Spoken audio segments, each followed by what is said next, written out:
Penn, and we have Kathie Estrada. Chandra has been a nurse since 2004, working as an OR nurse for general plastics, orthopedic, and cardiovascular. In the last 3.5 years, she has been in home health care and hospice, and has been with the Air Force Village for 2.5 years. As the hospice nurse liaison with encompasses marketing, hospice evaluation, and quality improvement. Chandra is also a proud enlisted active duty Armed Force spouse and a daughter and an Air Force retiree. Kathie has been with the Air Force Village for a little over 4 years, doing much of the same type of business she did in the Air Force. She was a lieutenant colonel and oversaw the daily workings of the base from food, lodging, roads and ground, contracting, construction, logistics, personnel, recreation, and communications and security. She has a bachelor's degree in public relations and a master's from Cornell. Katie is also a certified aging service professional, and she got that from the University of North Texas. Today they're talking to us about things they do at Air Force Village. So you guys help me give a hand to them as they start the presentation.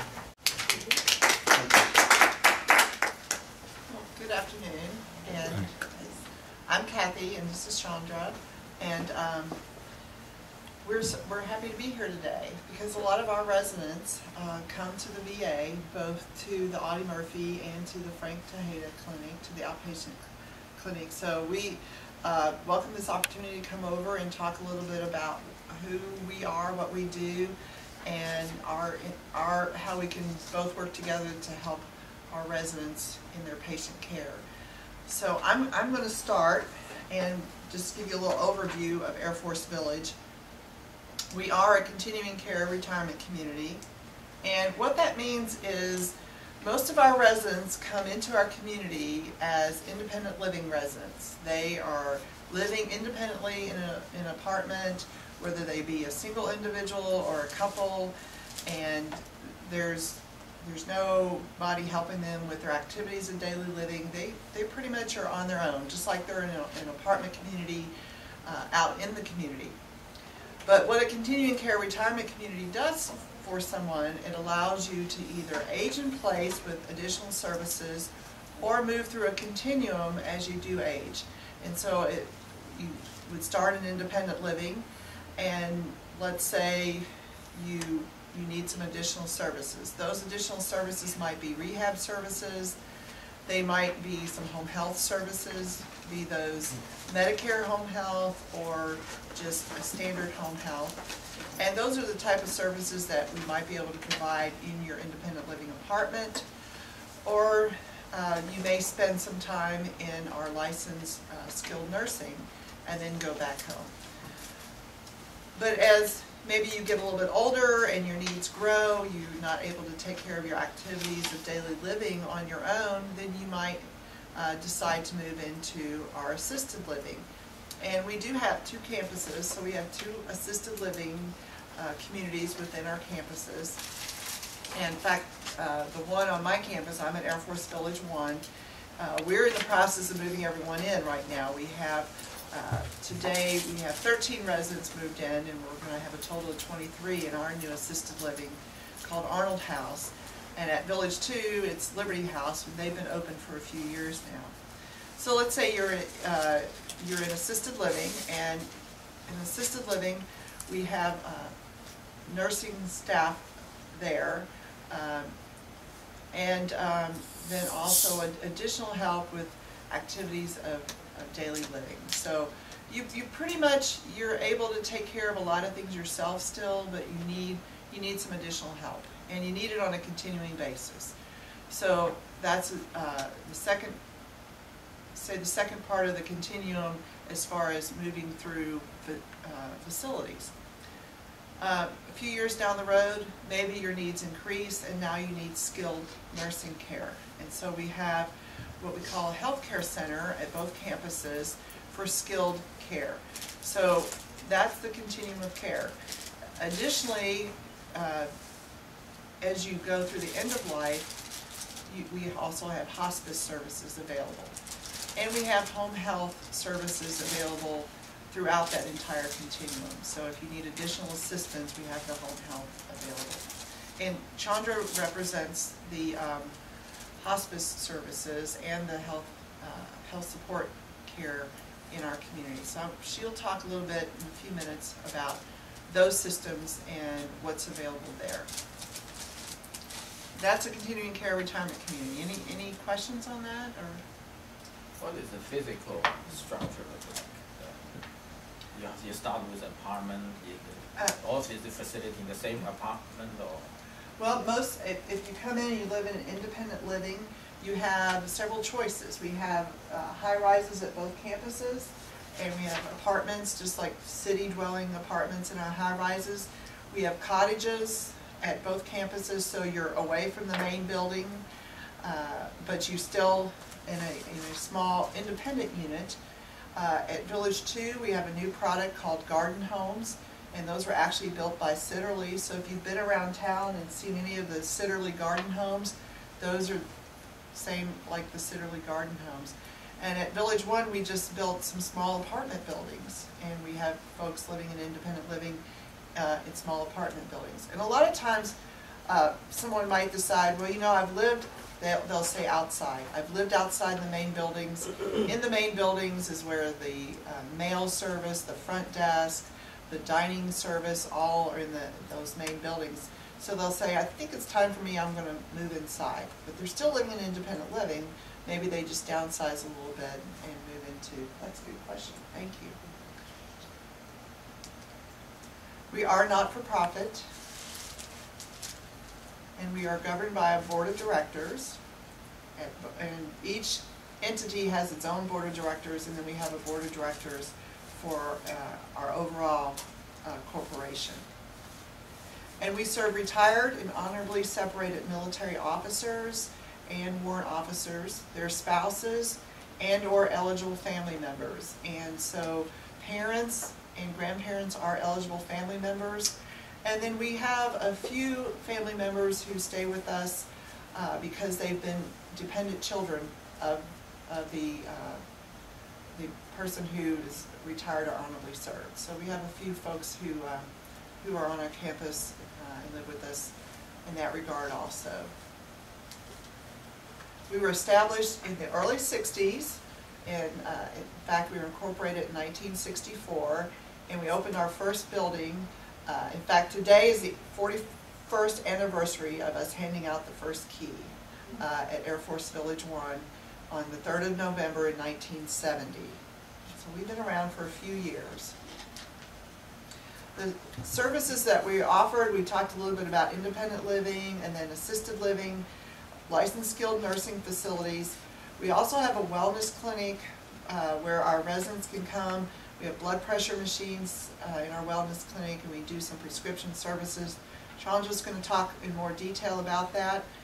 We have home health and hospice service.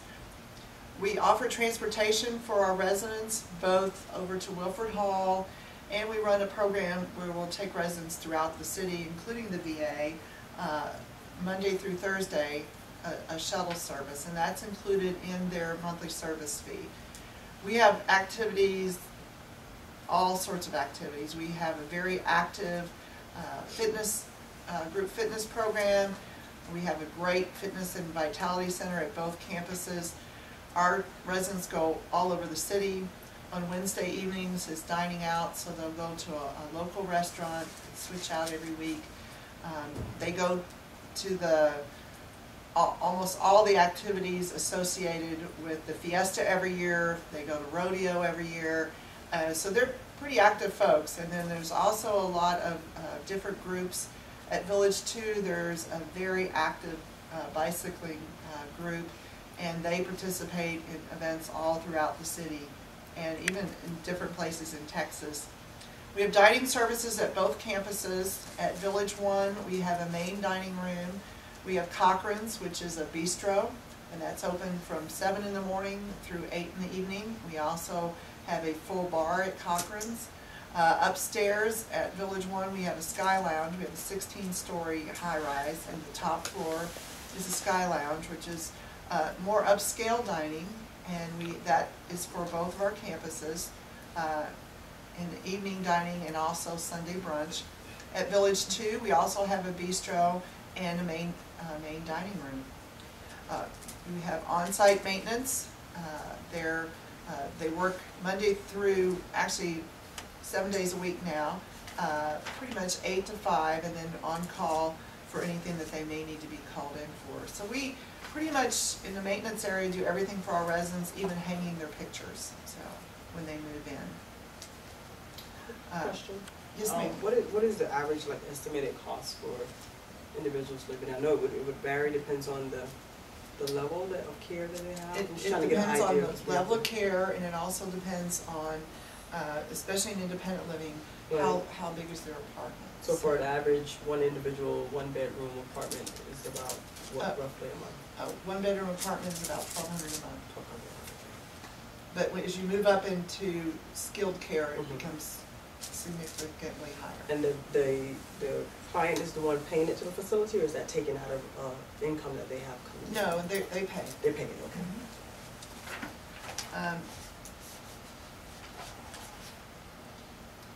In fact, that's a good question. Let me back up just a little bit and talk about our charitable mission. We were started to take care of widows in need of officers. And in the early 60s, we had a lot of widows a lot of ladies who were becoming widows from the World War I and the World War II era. And initially, the military wasn't eligible for Social Security, and the retirement was nothing like it is today. There was no survivor's benefit program, and if you flew airplanes, you couldn't get life insurance. So some of the folks were finding themselves really destitute when that active duty or retired member passed away.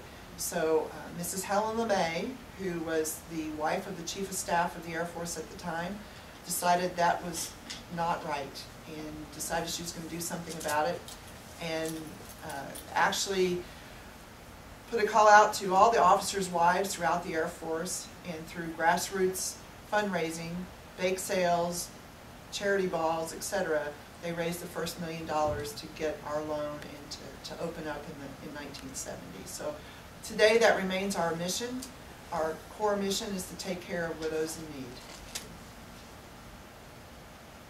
So we are 2 campuses. Between both, we have approximately 800 independent living residents and approximately 400 more in assisted living or skilled nursing. And we have high-rise apartments, cottages, garden homes, apartment community, apartment houses in independent living. Great vitality and fitness center at both campuses. We have a full-size pool at both campuses.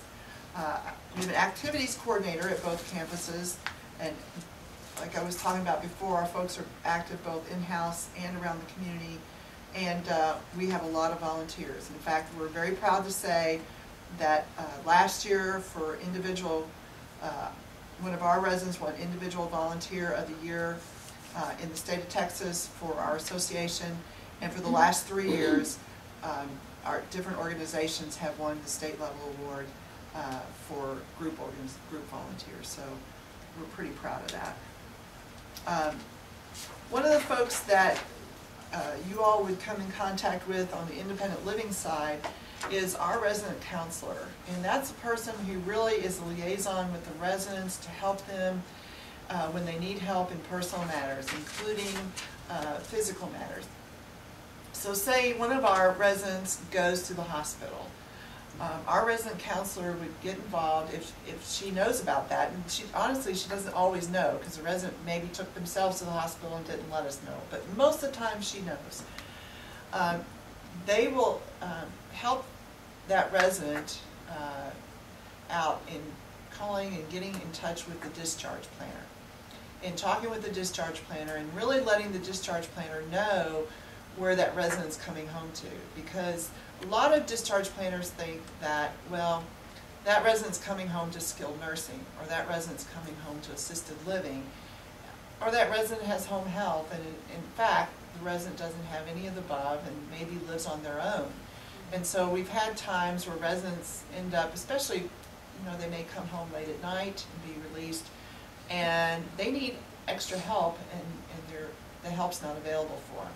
So that resident counselor tries to get involved very early on with the discharge planner and make sure that they understand what independent living is, and that those services are all available, but the doctor needs to prescribe those services, and so that we can help put them in place. And needs to talk to the resident about those services so the resident understands what's out there and what's available, and to help put those things in place. The resident counselor also helps our residents transition between levels of care. And as you might imagine, none of us like to move, and that's not always an easy task to convince somebody that maybe it's time to move through the next level of care. And so the resident counselor works with the resident mainly, sometimes with families, but mostly with the individual, him or herself, and talks to them about, what's available, helps them in that transition. A lot of prodding, a lot of coaxing, a lot of times. Sometimes our residents just come to us themselves and say, I'm ready for the next level of care. That is really the exception to the rule. But it does happen. It does happen. And we've even had that happen. We've had a resident come to us and say, I think I need to go to Freedom House, which is our dementia and memory care. But that doesn't happen very often. That's usually over time and over a lot of intervention. So that's what our resident counselor's role is, and probably the person most connected from independent living with our medical communities. Any questions on that? How does long-term health come in? Do they pay? Long-term health insurance? Yes. If it doesn't apply in independent living, So they don't so you're paying your full rate in independent living. Where that starts to come into play is mostly skilled nursing, but some of those plans will cover assisted living as well. Do you know if like I've heard a lot of people have complaints about long-term health insurance. Do you know if there are any issues, or is that beyond your scope? Well, we don't really run into that many issues, do you guys? We, in like the private duty home health, we actually have submitted paperwork for claims for long-term care insurance. It kind of depends on who you went with and what your policy is. So we always tell everyone to make sure that you're in really good contact with your long-term care insurance and go over all of the needs. Usually what will happen is they'll contact and let them know they're receiving some kind of assistance, and give them the contact information to that entity, whether it's a private duty home health, the long-term care facility, or what be it, and they'll contact that facility and ask for further information. And then from there they'll decipher how much reimbursement is needed for that service. And those plans are different too. Some of them cover you for the rest of your life, some of them are for 3 years, so you really need to know what's in the plan. And that's one of the other things that the resident counselor does a lot of times, is go over that with the resident. They'll come in with their plan and go through that. And I'm going to turn it over to Chandra and let her talk about healthcare operations. Well, I think the place I'd like to start first is our wellness clinic. We have a wonderful opportunity with the wellness. We're hopefully moving towards a wellness liaison who will be an RN, and that person will kind of help the independent living residents kind of through the levels of care as well, and help the resident counselor kind of help, move people around. But right now they have the activities like Kathie said. They go to symphonies and operas and do fiesta and rodeo and many things. The health and wellness promotion, they have health fairs every year for the residents as well as the employees. And we have all sorts of vendors come in. It's really an amazing thing. They do bone scans, free bone density scans. They'll come in and do cholesterol. They'll do eyesight, ear, hearing. They have different home health agencies come in. A lot of like Christus Santa Rosa and other hospitals will come in and do something for the residents, and then just give goodies away. They're always looking for goodies. So that's really great. They do medication refill assistance, and what that is about is the residents can bring their medication down, and they'll actually call the pharmacy and order the refill for them, and then it's usually through the satellite pharmacy out at Wilford Hall, or we also do HEB and Walgreens, and so they'll actually go and get the medications, bring them back, and then the resident can come and pick up their refills there at the wellness clinic rather than having to go out and to the San Antonio area to get their prescriptions. So that's pretty incredible. We have blood pressure clinics as well as some blood pressure machines, automated machines down in the clinics. The blood pressure clinics are done in coordination with the private duty home health. And then specialty physician clinics, they have at Village 2, they have 2 or 3 exam rooms, and then Village 1 has 2 exam rooms, I believe. And physicians from the community, whether it's WellMed or Zarati's medical group or different medical groups, will come in and see the residents there at the villages, which is pretty incredible for the residents. They really enjoy that because they don't have to worry about parking and things like that. And then Wilford Hall also comes out with their referral department and will help residents work through referrals coming out to outside of the Wilford Hall and BMC arena and into like Christus Santa Rosa or Texas Neuroscience or what be it. Assisted livings, like Kathie said, 1 on each campus. They're licensed through TDADS. They assist with ADLs, medication management, socialization, medical appointment coordination, just your typical assisted living. And then our specialized assisted living would be your Alzheimer's and dementia assisted living. We call it Freedom House. And it's specialized just for dementia. You have to have a dementia diagnosis to come here. All of the programs within it, the activities, the living, everything in it is specifically revolved around dementia. It's a very wonderful facility. They are involved in a lot of research, and it's just absolutely incredible.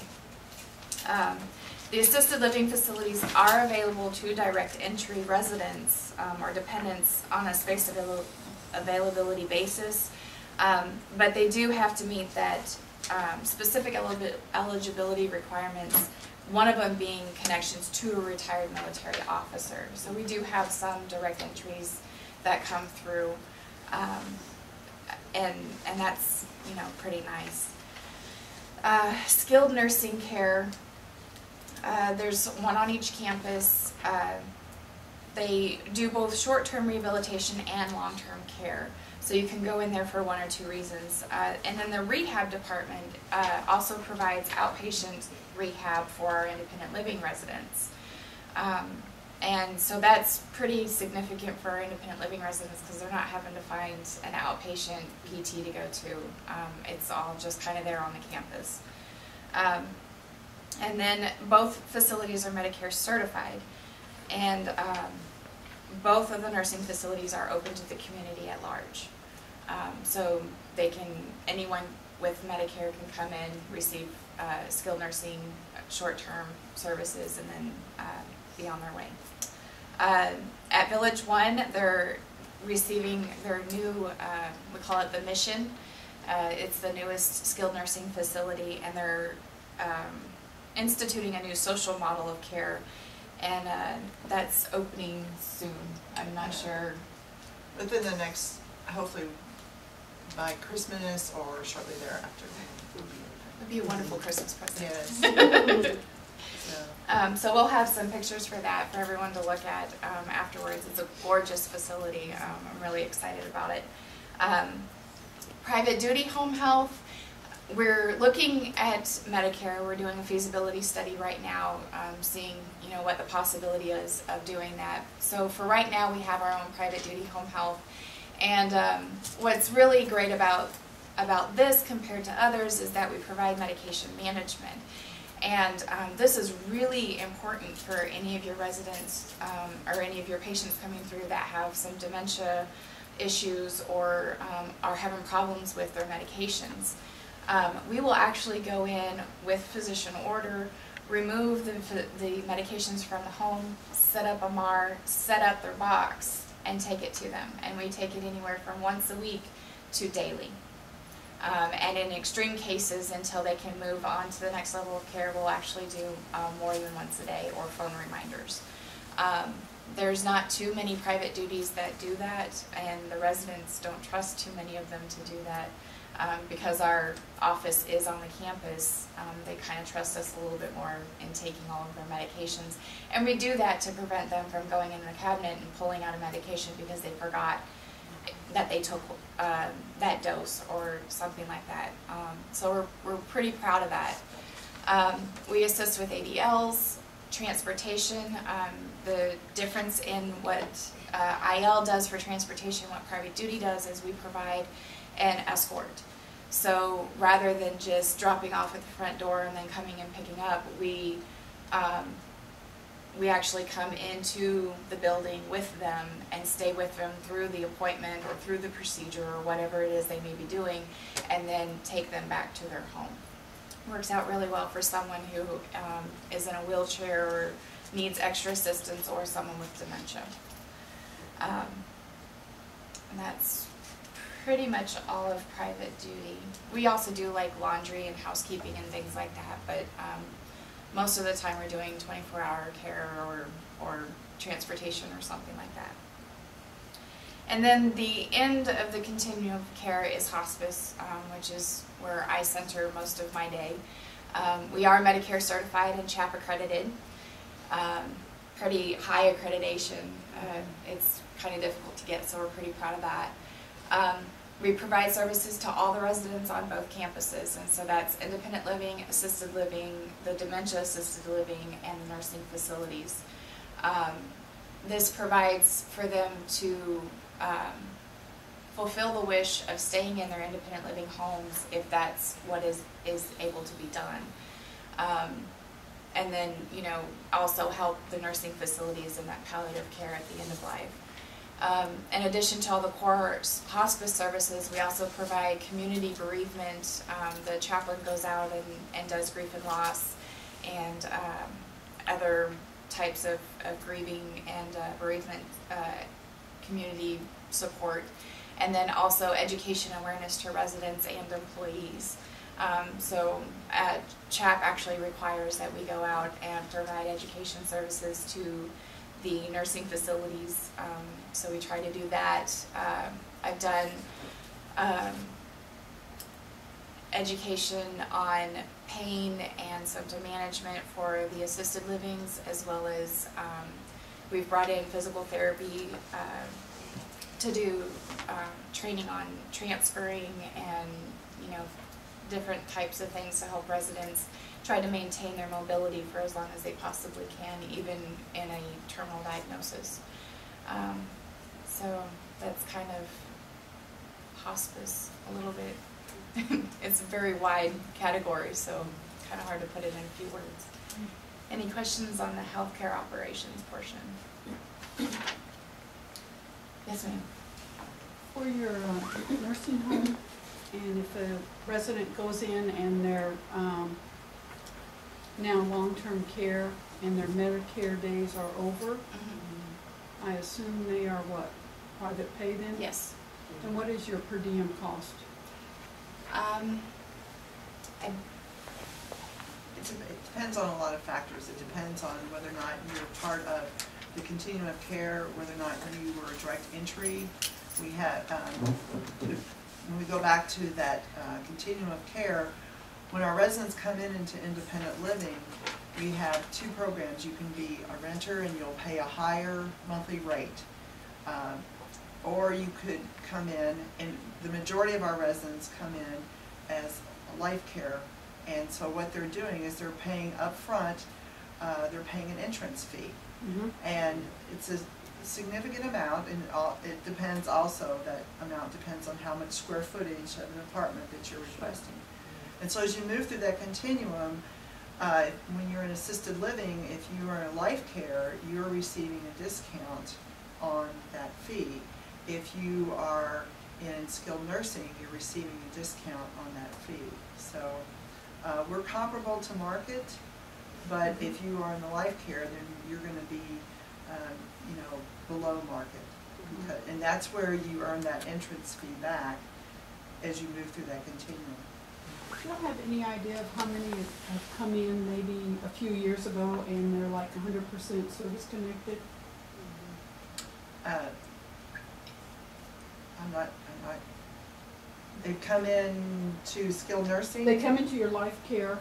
They Uh-huh. came in maybe when they were in better health, went to your And independent living, and they're maybe 100% service connected. disability Right. rating? Right. You know, we don't know, because we, now, as they move through the continuum, they may share that with the folks as they move through, but when they come in, that's not a question that we would ask them. Is there a waiting list? I mean, this seems like a great deal. Is there a pretty long waiting list, or? It depends on what level of care, and it depends on what type of apartment you like. So we have some apartments that are very popular, and yes, there's a waiting list. We have some other apartments, especially some of our smaller ones. You know, at Village 1, in our high-rise, we have apartments that range from about 450 square feet up to 1,200 square feet. And we were built really centered on widows. So over the years, we've combined a lot of those smaller apartments. The smaller apartments, we don't have a waiting list on, but those larger ones we do. And in assisted living, there's 6 always months a to waiting year list. waiting list. Yeah. 6 months. I told you at Village 1, we're opening Arnold House, named after Mrs. Arnold, is our new assisted living. And we hadn't had assisted living on our campus before. We only had that in our continuum. Our residents were eligible, but they had to move to Village 2. Well, as I talked about before, it's hard to get people to move. It's even harder to get them to move to another campus. So we just opened Arnold House in September. We just made it through our state, and we're in the process of our residents moving in. All but one of those residents is an internal move. We have a waiting list for direct entry, but those folks who are in our life care have precedence. That's another thing with your entrance fee. You're guaranteed that precedence over anybody coming as a direct entry or anybody who would be a rental. So I'm going to fill up. I have 23 openings and I'm going to fill. I have one person who's coming in as a direct entry, but she had applied to come in as a life care, and she really needed assisted living. So we will be full by the time we get through our moving process, which will be the middle of next month. And then our wait list will probably be about the same as that over at Village 2. And Freedom House, our Alzheimer's and dementia, there's a waiting list. And again, you know, you're juggling things like, is it man or is it a man or a woman who needs to come in? Do we have A male room or a female room. Yeah. And what level of care are they, especially when you get into dementia care? Are they high functioning, or are they not high functioning? So that goes into the wait list process also. And the way we manage our wait list is, you know, we don't necessarily go to the next person in line, because that person, a lot of folks are on the waiting list for when they need it.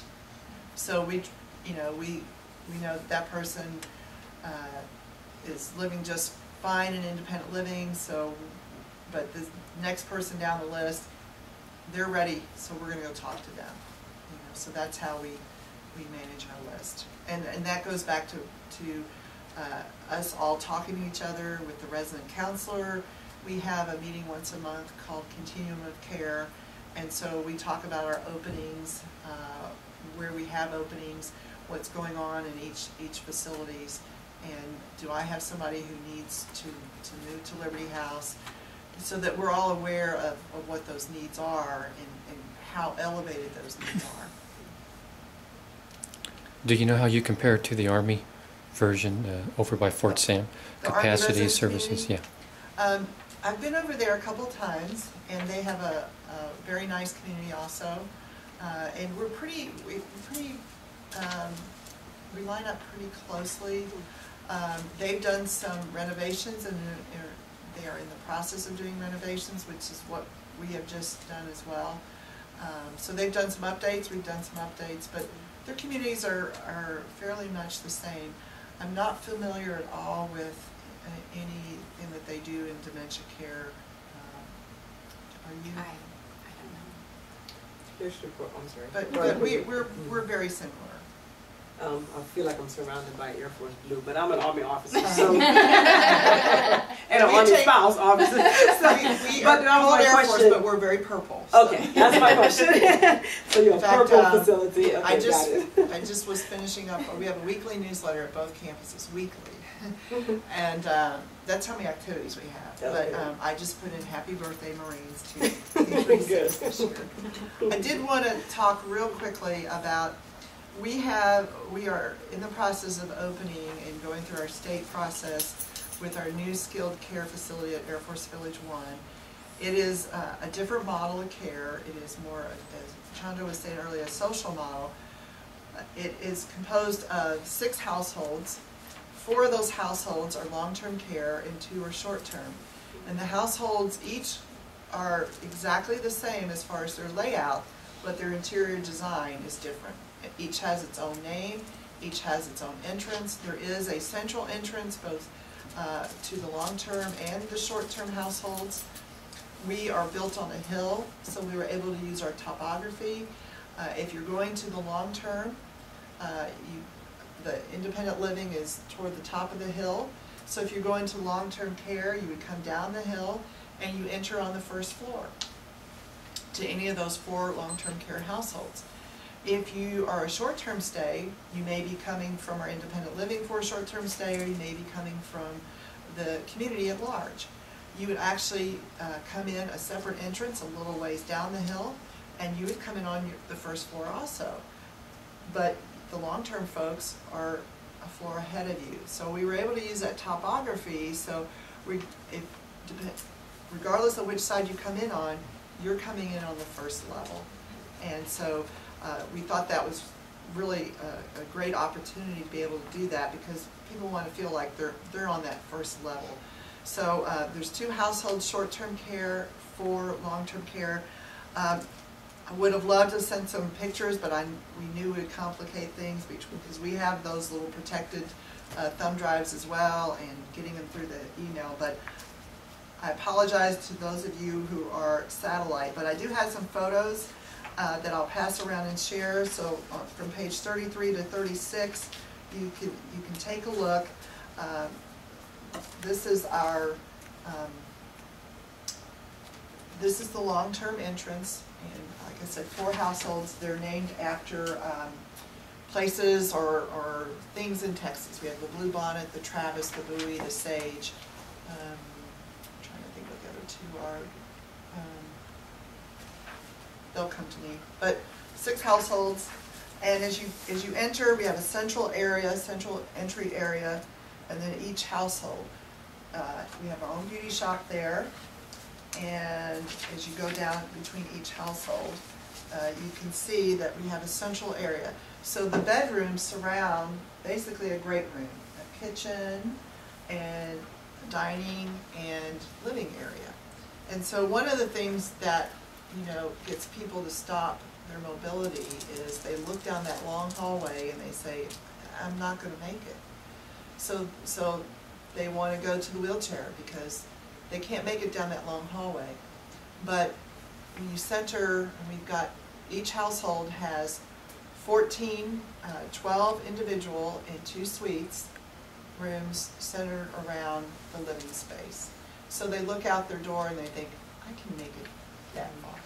So we extend that mobility. And there is a central kitchen for the majority of lunch and dinner. But breakfast is cooked right there. So if you want to get up at 10 o'clock in the morning and eat breakfast, most of our folks don't get up at 10 o'clock and eat breakfast because they were military and they're going to get up at 7 o'clock. But we have some who like to get up at 10 o'clock. And so if you get up and you say, I want eggs over easy, our universal workers who work there, who also is that person helps take care of you in housekeeping and may help you with your daily needs, they're going to make you those eggs over easy. And if you, at 10 o'clock, and when everybody else may have been there at 7 o'clock. So we're trying to really meet those individual needs.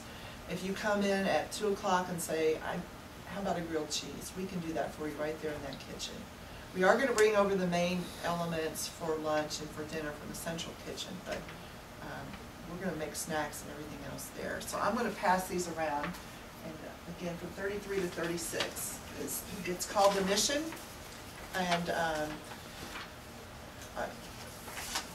Texas theme, San Antonio theme, but also, you know, military theme with the mission. So one other thing I wanted to point out there is individual households and you know, the resident-centered care. So we're trying to really listen to our residents and what is it they like to do, at what time of day do they like to do it, not just in dining, but their other activities as well. If you go to a nursing home and you go to visit a relative, how long do you usually stay? It's okay. You know, probably maybe 20 minutes, maybe 30 minutes. If you haven't been there in a long time, maybe you'll stay an hour. And why is that? Because you're not very comfortable, are they? And there's nowhere for you to maybe go. I mean, that room is pretty small. Maybe there's one chair in there. And there's really nowhere for you to go and find a comfortable place to relax. So that's one of the things that we've incorporated into the mission. We have lots of common space. You can see in each household has its own common space, but at the head of each household is a private area where if you wanted to go sit with mom or dad, you'd be able to do that. If you're there with your brothers and sisters and you just want to go sit and chat for a while, you're able to do that. We have 2 dens in those households. Say mom or dad just not doing well, and we have guest rooms on campus, and maybe you're checked into a guest room, but tonight you really don't want to go far. We have a pull-out couch in that den. You can have a little privacy, get a little nap, stay close by. We're going to do our care planning meetings in those dens, and they look like a den you'd have at home. So, you know, you can imagine if you're going in to talk about your mom or dad's care with clinicians, it's usually a rather sterile environment. And so we're trying to get away from that. Let everybody, you know, have that calm environment. That's my cell phone, I'm sorry. Where people, you know, feel calm and relaxed to sit and have a conversation. So, and then on our campus, we have those additional dining venues that are open later. So again, if you're here to visit, you can really come and have a visit. And so we concentrate a lot on making it comfortable, not only for our residents, but their family members. Because that's who is important to our residents, is their friends and family who come to see them. I have a question about your, you mentioned earlier about chaplains service there. Are they permanently assigned to the station, or are they augmented by, you know? Our hospice chaplain is a staff member. Our other chaplains, the different faith communities hire those chaplains, and some of those at Village 2, we actually have some resident chaplains who have remained active in their faith. At Village 1, our chaplains, our Protestant is supported through a contract, and our Catholic community is supported through the Marianist priest, and then we have some resident priests who also provide some services when asked. Okay, So it's a little bit of a hodgepodge, but For the Jewish faith, we rely on Lackland for its support. So these are all private chaplains, or are they active duty chaplains? No, they're not active duty. Okay. Yeah, so a lot of them have had, not a lot of them, but some of them have had prior service experience. But like the hospice chaplain has not, Okay. so. And you have a website for the village? It's airforcevillages.org. Thank you. I know you've Yeah, been, but- sorry, go ahead. If you have a patient that lives in independent living, and for some reason has an acute event and needs to go to switch to, let's say, a skilled nursing or short-term care or even long-term care, what happens with his home or his apartment? Well, don't forget it's on Friday afternoon at 4:30. The question was, what happens if somebody needs to go to skilled nursing, and what happens to their apartment? Generally, what happens a lot of times is someone needs to go to skilled nursing and they're going to go under a Medicare supported event. And so their apartment just stays there. And sometimes there's a spouse involved too. So that spouse is living in the apartment as well. If they're single, they'll lock the door. In fact, a lot of them will go to skilled care and go back and forth to their apartments, and because they'll take a care provider and go up and get some extra clothes, or go get something because they're going to play bridge that day or whatever. But that's usually what happens. Now, let's say there's an acute event and they go to skilled nursing and it becomes apparent that they're not going to return. At that point in time, they'll give notice on that apartment, and they'll close out their apartment. And then, because they're paying for both, when they become private pay, they're paying to stay in skilled nursing, and they're paying for their independent living apartment at the same time. Most people don't want to do that. Most people want to go ahead and clear that apartment and only be paying for the private pay. But under Medicare, they're hanging on to that apartment, just like they would in the community. I was wondering with some of the, you don't have anything on here about age, but are you getting any of the recently medically retired vets from the OIF conflict, if they meet the criteria, so some of the We do have an age limit, and Okay. it's age 62. Okay. But that's a great question, because we have an admissions committee. As our boss says, in the military, they write the regs so they can break the regs, because there's always an exception.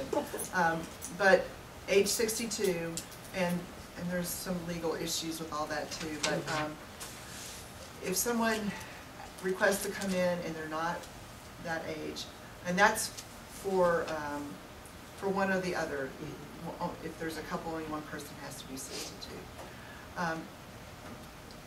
We have people who will come in at a younger age because maybe they have a service-related disability, or maybe they have a disease that is progressing and they know that they're going to need that level of care earlier in their life. And so that occurs, and we go to our admittance committee and put in a request for them to do that.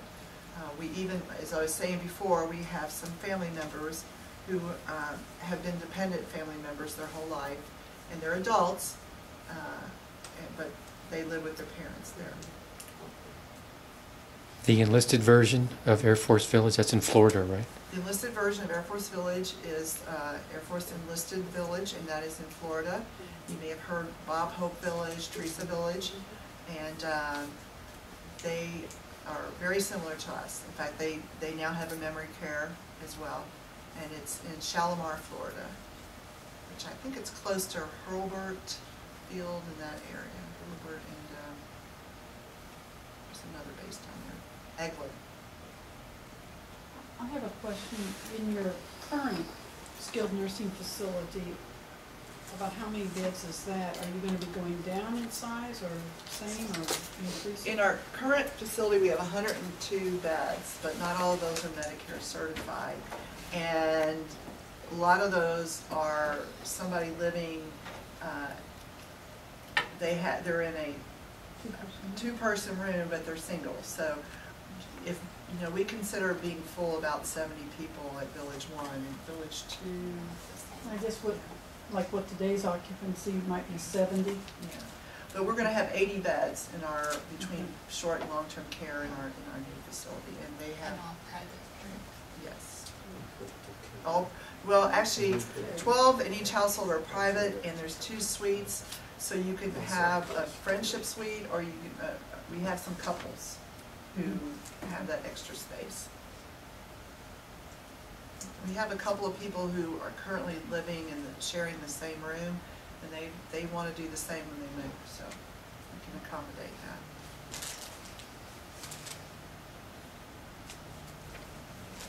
We do have also in our skilled care, we have, I think 22 of our rooms are equipped with a lift.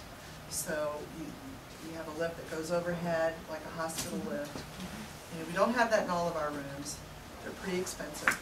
That would be our goal, is to eventually have them in all of our rooms, but we have them in 22.